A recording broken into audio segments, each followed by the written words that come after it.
Assalamualaikum warahmatullahi wabarakatuh. Apa kabar semua sahabat-sahabatku, teman-temanku di mana saja berada. Kali ini saya mau berbagi pengalaman tentang penyakit asam lambung, MAH, GERD, dan anxiety. Saya alhamdulillah saat ini saya sudah sehat, sembuh dari penyakit MAH. Itu berkat juga dari banyak saya dapat informasi dari teman-teman yang lain yang juga mereka pernah kena penyakit MAH. Saya itu kena penyakit MAH awalnya sekitar saya dulu di bangku sekolah SMP. Karena pada waktu itu tentu sebagai anak sekolah, apalagi saya mondok pada saat itu, kadang kalau kita lagi malas untuk masak, kita tidak makan. Sehingga pada akhirnya saya kena penyakit MAH kira-kira di usia 15 tahun, kalau saya tidak salah. Itu berlangsung terus, setiap tahun itu saya pasti kena penyakit MAH setiap tahun.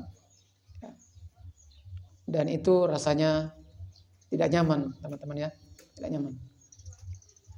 Sehingga saya kira-kira di umur 30 tahun, atau 29 tahun, saya kena MAH, Puncaknya saya kena anxiety, kata dokter waktu itu saya kena anxiety atau penyakit kecemasan. Itu saya cari informasi, berobat,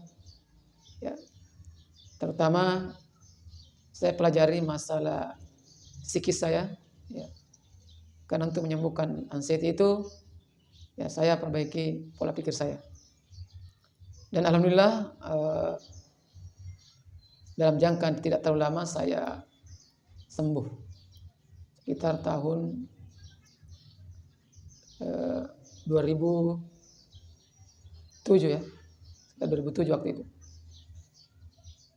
Setelah itu pada puncaknya lagi, di tahun 2021 pada saat corona kemarin, Tapi setelah puncak corona baru saya kena, Apalagi pada saat itu saya pas kena parahnya, itu yang paling parah selama hidup saya, tahun 2021. Pada saat itu saya lagi ada pendidikan, Saya PPG waktu itu. Sehingga saya beban pikiran saya banyak di kegiatan pendidikan itu. Sehingga yang namanya asam lambung, apalagi GERD, anxiety, itu kayaknya menyatu dalam penyakit saya itu, MAH saya, sehingga saya kesulitan untuk melaksanakan kegiatan, walaupun kegiatan itu tetap saya jalani, walaupun kegiatan aktivitas sekolah juga saya tetap ke sekolah, walaupun dalam keadaan kondisi lemas, Saya cari informasi ke sana kemari, Saya tidak pernah ke dokter khusus, ke dokter ahli. Saya hanya belajar, dan alhamdulillah beberapa bulan itu pelan-pelan mulai baikan. Nah, sekarang saya mau berbagi ilmu kepada teman-teman. Apa sih yang kita harus lakukan ketika kita kena penyakit asam lambung, GERD, anxiety? Maka kita harus ke dokter ahli atau bahkan ada teman saya datang ke psikiater, untuk menyembuhkan penyakit anxiety. Pengalaman saya waktu itu sangat sederhana, Saya hanya banyak-banyak membaca, banyak membuka artikel-artikel dari orang-orang tentang penyakit ini, dan saya bersabar, tekun, Saya hanya jaga 3 ini, Saya jaga pola makan saya jaga pola istirahat saya, dan saya jaga pola pikir saya. Itu saja saya jaga. Ya. Jangan takut teman-teman ya. Penyakit MA itu tidak berbahaya. Tidak berbahaya sama sekali. Ya. Kalau saya baca itu ternyata penyakit MA itu hanya diawali dari sini ya. Lambung kita itu berawal dari sini. Awalnya begini. Ya, kenapa? Awalnya dari sini. Lambung itu ada waktu-waktu tertentu ya, itu keluar asal lambung. Ya. Saya kita merasakan agak lapar. Ketika keluar asam lambung itu, maka secepatnya kita harus memberikan asupan untuk supaya asam dalam lambung kita itu ada dia bekerja. Kalau dia bekerja tidak ada makanan, maka disitulah biasa lambung kita rusak. Ya, atau aus terkikis. Ya, makanya biasanya itu lambung kita itu setiap 6 jam itu keluar asam. Ketika keluar asam cepat berikan asupan lambung kita supaya mereka bekerja.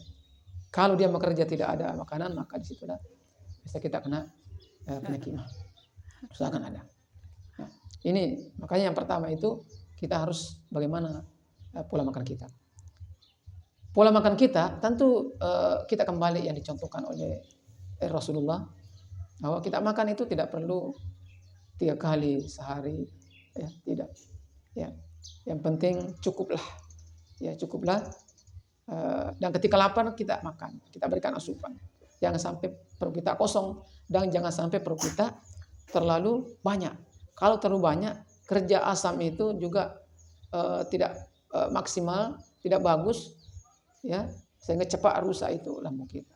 Jadi sedikit. Kalau Rasulullah itu makannya sedikit, tapi tidak terhitung berapa kali dia makan dalam sehari. Kemudian ada juga waktu-waktu makan yang memang lambung itu tidak senang, tidak suka.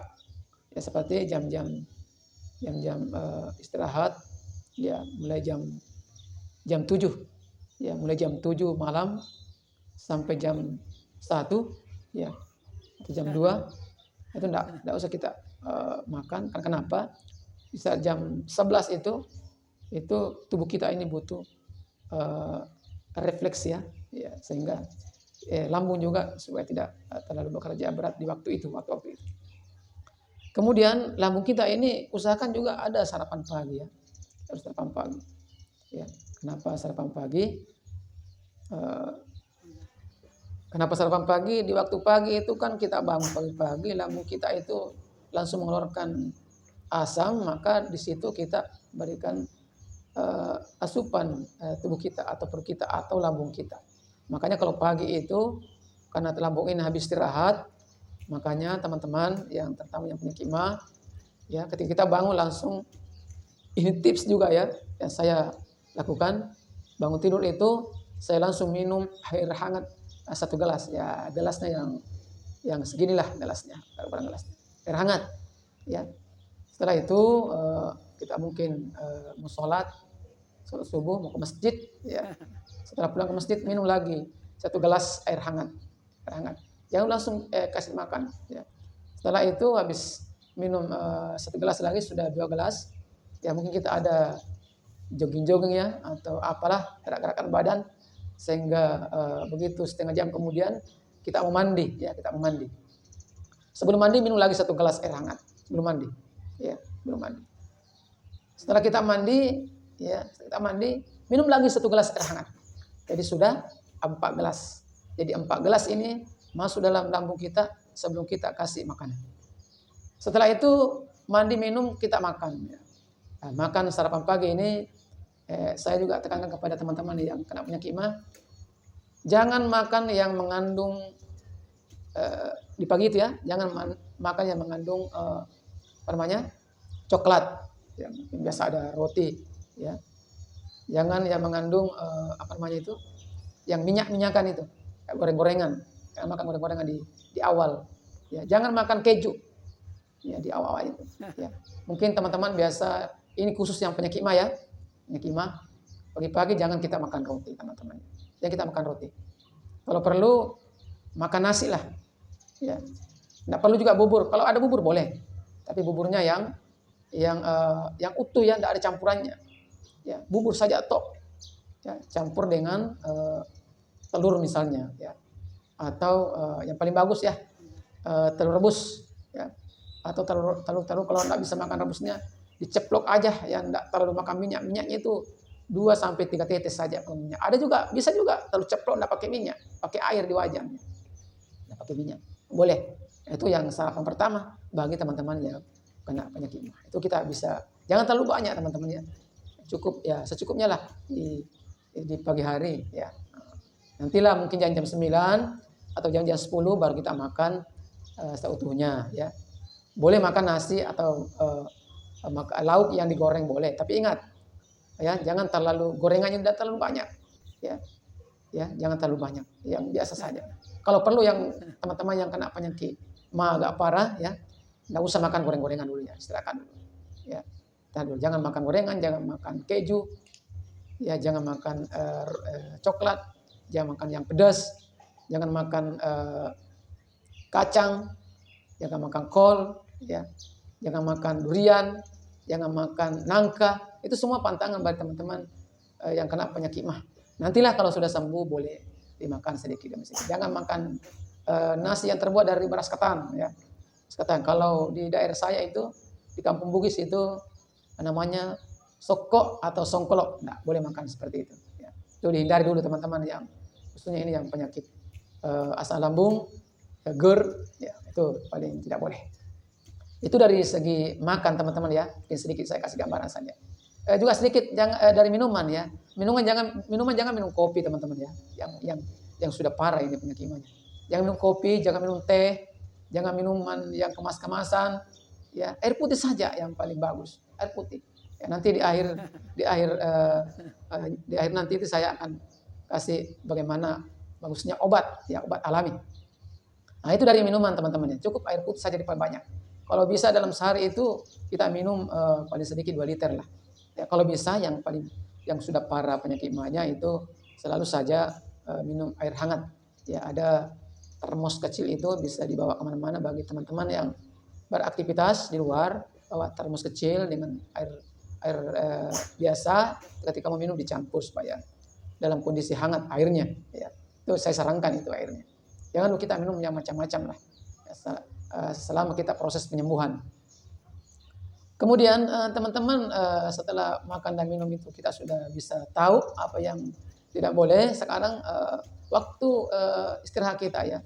Jadi orang yang kena penyakit mah itu harus tahu juga jam-jam aktivitas, jam istirahat. Kalau dalam kondisi mahnya parah ya aktivitas dikurangi, diminimalkan saja ya. Atau kalau kerja di tempat-tempat yang misalnya pabrik atau apa bisa minta tolong sama teman-teman. Yang kerja kantoran juga ya. Misalnya mulai kerja jam 8 sampai jam 4 ya. Usahakan itu setelah siang itu minta tolong sama teman-temannya di kantor, itu dibantu ya. Jangan terlalu kita terbebani oleh pekerjaan ya. Ini bagi teman-teman yang parah mahnya. Kemudian kalau bisa teman-teman juga di siang hari kalau bisa tidur siang ya. Tidur siangnya itu jangan terlalu lama ya. Cukup 1 jam saja. Itu sudah setengah jam, 1 jam itu sudah cukup ya. Kalau tidur siang, istirahat siang ya. Kemudian kalau memang tidak bisa tidur siang, bisa tidur di awal waktu ya, di malam. Setelah sholat Isya bisa kita langsung tidur. Jangan begadang ya bagi teman-teman yang sudah parah mahnya, jangan begadang. Ya, habis Isya, paling lambatlah jam 9 kita tidur. Kalau mau sembuh, paling lama jam 9 kita tidur ya. Itu. Kalau jam 9 kita tidur ya, kalau sudah terbangun jam 3 tidak apa-apa, tidak ada masalah. Yang penting yang bagusnya itu tidurnya di awal setelah Isya. Kalau bangun jam 3 ke atas itu tidak ada masalah. Tidak ada masalah teman-teman. Penting kita tidurnya cepat. Ya. Apa yang kita lakukan ketika menjelang tidur bagi yang kena penyakit mah sudah parah ini, ya tetap ya sebelum tidur minum air hangat sedikit. Kalau tadinya kita pagi hari 1 gelas, menjelang tidur ini kalau bisa setengah gelas saja air hangat baru kita tidur, supaya juga tidak mengganggu aktivitas tidur kita ya. Karena biasanya kalau kita menjelang tidur minum 1 gelas, tidur jam 9 itu biasa 2 jam 3 jam kita terbangun karena kebelet mau pipis ya. Kalau saran saya tidak usah terlalu jangan 1 gelas, tapi bagus kalau memang menjelang tidur itu setengah gelas saja ya. Kemudian bangun, ya bangun tadi saya sudah sampaikan, minum air putih. Nah, teman-temanku dimanapun berada, kemudian tadi sudah ada pola makan, pola pola istirahat kita, pola tidur kita sudah kita atur. Sekarang pola pikir kita, teman-teman ya. Dan kita harus juga ini kita harus juga sembuhkan ya karena ini terkait dengan juga penyakit anxiety. Ya, karena penyakit anxiety itu sebenarnya hanya ada di pikiran kita, ya.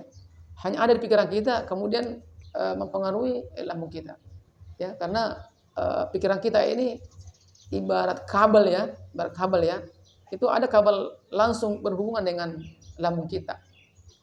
Pikiran kita tidak bagus, bisa mempengaruhi lambung kita. Apalagi kalau ada yang memang kita ada memang penyakit MA dari dulu misalnya, ya tidak boleh kita terlalu banyak pusing ya. Ini kita harus jaga pola pikir kita. Jangan kita stres ya, jangan kita stres.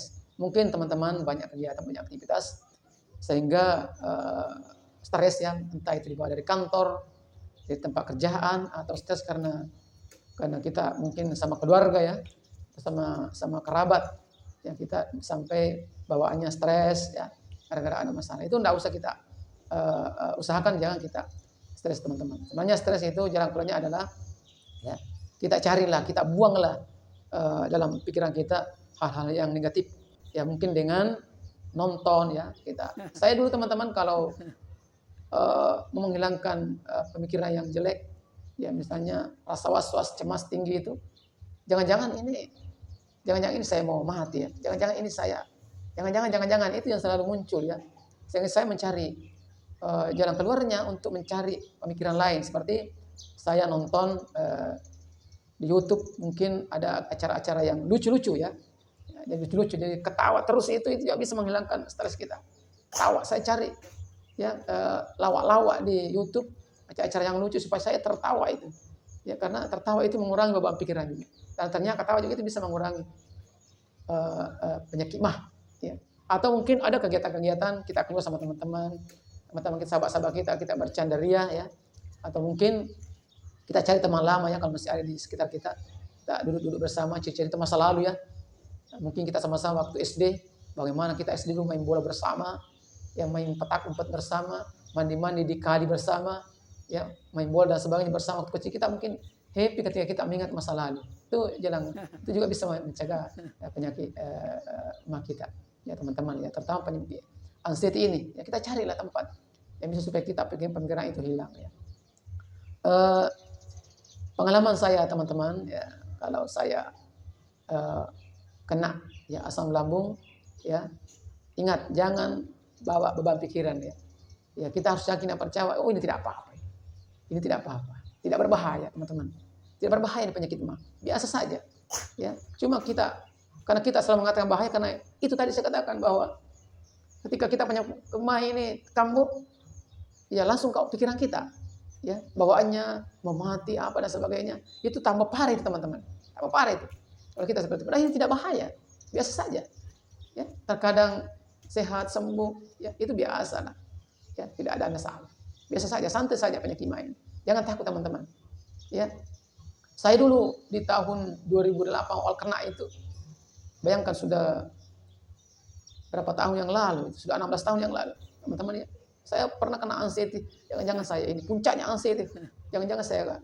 Jadi saya dulu itu puncaknya di tahun 2008 itu, sebenarnya saya dulu enggak, saya bukan dari MA kambuh, bukan MA yang kambuh saya, tapi saya kena penyakit anxiety, kena MA. Ya, itu Nah, sekarang saya baru sadar, sampai 16 tahun ini saya enggak apa-apa. Ya. Makanya selama rentang itu saya kena 2021, itu juga mulai hampir kena anxiety juga. Tapi saya berpikir, ini kan tidak apa-apa, ini tidak apa-apa. Saya selalu ya menghibur diri saya lah. Ya, kalau saya kan saya masih hidup. Ya, seandainya ini bahaya, saya mungkin sudah tidak berbahaya, teman-teman. Tidak berbahaya. Ya, penyakit MA tidak berbahaya. Cuma yang kita harus perhatikan di sini hanya 3 pola tadi itu ya. Itu kita harus pola makan ya. Kalau diajak teman-teman ada acara ya, ada makanan ya. Kalau di tempat kami itu ada namanya warung palekko ya.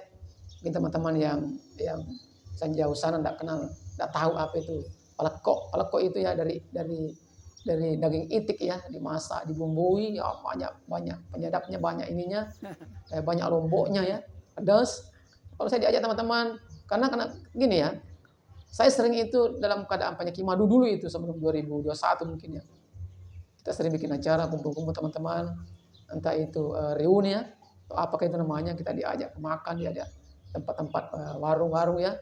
Saya paling senang kalau seperti itu. Walaupun pernah sering kambuh itu mak saya, bukan anxiety mak ya, saya muncul asal lambung. Saya berusaha, saya tidak kuat waktu itu. Saya pernah sudah 3 kali kejadian teman-teman ya. Saya diajak reuni teman-teman SD saya dulu, teman-teman SD saya diajak. Saya tiba-tiba pada saat itu saya asal lambung muncak-muncaknya ya. Tapi saya berusaha. Karena saya mau hibur ya, mau cari hiburan. Tapi saya paksakan pelan-pelan bawa kendaraan saya, pelan-pelan sampai di sana teman-teman ngumpul sama teman-teman happy. Tiba-tiba itu penyakit saya hilang. Saya happy di situ. Ya, saya di situ makan, cuma makanya di situ saya tidak sembarang makan ya teman-teman, makan yang pedas apalagi. Pokoknya saya makan aja walaupun porsinya sedikit sekali.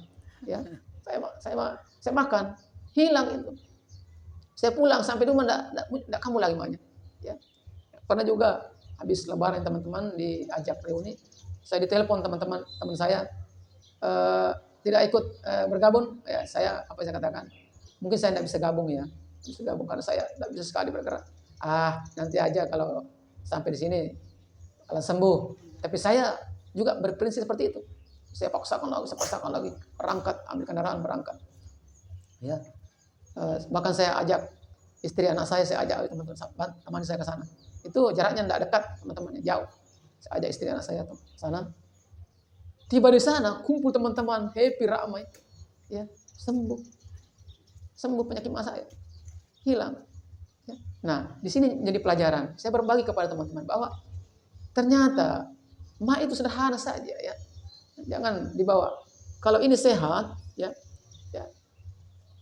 insya Allah perut kita, lambung kita juga sehat.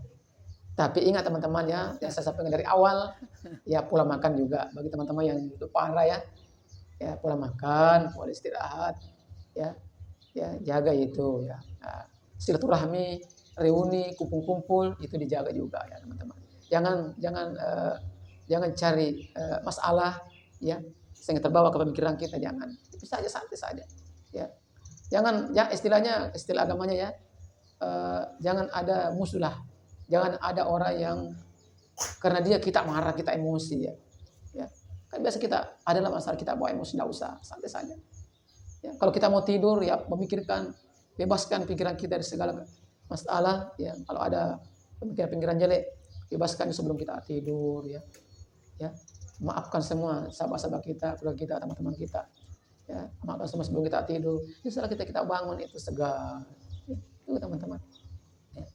Kemudian terakhir mungkin ini saya kasih tahu teman-teman ya. Juga pola makan, pola tidur, pola pikir kita harus lakukan. Ya kita juga berobat. Ya. Nggak usah kita ke dokter ya. Nggak usah kita ke dokter. Kita buat obat saja yang sederhana ya. Buat obat. Ya. Obat ke dokter itu kan istilahnya ya hanya penenang saja untuk sementara. Boleh sih kita konsumsi ke dokter, boleh. Ya enggak apa-apa. Tapi yang saya konsumsi itu teman-teman, ini sederhana. Ya. Setiap saya bangun itu, ya, kalau saya habis minum air putih 1 gelas, saya racik itu obat. Nanti habis sholat subuh dan masjid baru saya minum. Apa itu teman-teman? Saya ambil kunyit ya, mungkin segede ini ya, sebesar ini, sekecil ini, kunyit. Kemudian jahe, mungkin setengah ini, jahe. Kemudian lengkuas juga saya siapkan seperti ini. Lengkuas jadi sudah 3. Tambah 1 lagi serai mungkin satu batangnya saya ambil bawahnya. Nah, keempat ini saya iris tipis-tipis, ya iris tipis-tipis. Kalau mau parut juga tidak apa-apa. Ya, tipis-tipis saya masukkan dalam gelas, saya siram air panas, saya tutup, baru saya berangkat sholat subuh. Pulang ke masjid sudah hangat. Ya, kalau masih panas, ya boleh kita ngaji dulu ya. Saya biasanya ngaji dulu. Ngaji 15 sampai 20 menit saya ngaji dulu. Ya, saya ngaji, habis ngaji ya saya pas seduh, ya seduh tadi, saring tadi itu gelas yang lain dijadinya itu sekitar satu gelas inilah, gelas yang paling kecil itu. Gelas kalau di kampus saya itu katanya gelas atom. Ya, tuh. Itu saya aduk, baru saya seduh, saya kasih seringan, ya. Kemudian saya kasih madu 1 sendok. Madu 1 sendok, saya aduk. Jadi hangat-hangatnya ini teman-teman, hangat-hangat kuku lah. Baru saya minum. Ya, jangan lupa berdoa ya sebelum minum. Ya. Itu saya lakukan hampir setiap hari, karena terkadang juga saya tidak minum dalam. Saya hampir setiap hari saya minum. Ya, sampai teman-teman sampai sekarang ini saya masih itu. Ya. Dan juga itu bukan untuk maju juga ya, bisa menyehatkan ginjal kita, paru-paru kita, jantung kita, itu juga manfaat. Tapi kunyitnya itu loh, kunyitnya itu yang berkhasiat untuk lambung kita. Kan begini teman-teman. Orang kena penyakit mah itu karena lambungnya ada luka, ya, ada luka di dalam. Nah, lambung itu selalu basah di dalam, nggak pernah kering. Nah, kalau luka itu selalu basah, contoh di kulit kita ini, kalau ada luka selalu basah, itu sembuhnya kapan ya? Selalu basah. Nanti kering baru bisa mungkin. Ya. Nah, kunyitnya itulah yang kunyitnya ketika masuk dalam lambung kita itu bisa menutup luka itu, bisa nempel di luka lambung. Ya, bisa nempel sehingga bisa memberikan kesembuhan lebih cepat. Ya, nempel. Ya, Handiplas lah kalau di luka luar lah, Handiplas. Ya, karena kita tidak bisa kasih Handiplas kalau di lambung kita, makanya kunyit solusinya paling tepat teman-teman. Ya. Saya doakan teman-teman semua di mana saja berada yang lagi sakit ma, GERD, ya, asam lambung, ya, karena penyakit lambung itu teman-teman ya itu apa istilahnya itu ya, macam-macam lah rasanya. Saya terus terang pengalaman ini sudah puluhan tahun itu ketika datang macam-macam rasanya, ya 1000 macam sensasi rasa lah saya katakan begitu ya, macam-macam rasanya. Tapi saya belajar, saya kendalikan ini, kita kendalikan teman-teman. Yakin dan percaya bahwa penyakit mah itu tidak berbahaya teman-teman. Yang penting kita mau berobat, insya Allah, ya kita berusaha. Memang dalam agama kita itu ya kita berusaha, ya berdoa. Kalau kita sudah berusaha dan berdoa, kita tinggal bertawakal kepada Allah. Serahkan kepada Allah, insya Allah Allah akan memberikan kesembuhan kepada kita. Terima kasih teman-teman semua yang sudah menonton video ini. Jangan lupa ya like, ya komen, subscribe, ya, dan share kepada teman-teman yang lainnya supaya yang lain yang kena penyakit asam lambung, GERD, anxiety ini bisa juga dapat ilmunya sedikit, ya, supaya mereka semua, kita semua terbebas dari penyakit asam lambung, GERD dan anxiety ini. Terima kasih, ya, semoga kita semua dilindungi oleh Allah Subhanahu wa taala. Semoga kita diberikan kesehatan, kekuatan, kita bisa beraktivitas kembali untuk bangsa dan agama kita. Assalamualaikum warahmatullahi wabarakatuh.